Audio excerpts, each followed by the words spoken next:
આજે આપને ખબર હશે કે જે રીતે ભાજપનો ભોગ બનેલા આખું ક્ષત્રિય સમાજને ક્ષત્રિય આંદોલન જે ઉઠ્યું હતું એમાં ક્ષત્રિય આંદોલનમાં જેમણે મહત્વની ભૂમિકા સમાજને લઈને મહિલાઓને લઈને જે ભૂમિકા ભજવી હતી એવા પદ્મિનીબા વાળા આજે આમ આદમી પાર્ટીથી અને એમની વિચારધારાથી પ્રેરાઈને આજે આમ આદમી પાર્ટીમાં જોડાયા છે.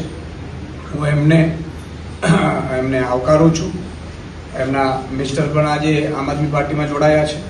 મિત્રો, આમ આદમી પાર્ટી છે એ હંમેશા જે લોકો સરકારની સિસ્ટમનો જે ભોગ બને છે, જે લોકો સરકારની જે તાનાશાહીનો ભોગ બને છે, એ તમામ લોકોને હું આવકારું છું.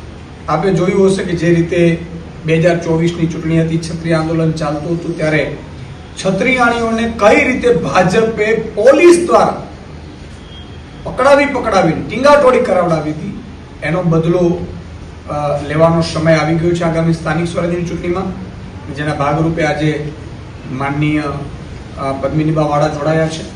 બીજું કે પંજાબમાં તમે જુઓ, મહિલાઓને પંજાબની આમ આદમી પાર્ટીની સરકારે મહિને 1000 રૂપિયા આપવાનું નક્કી કર્યું છે.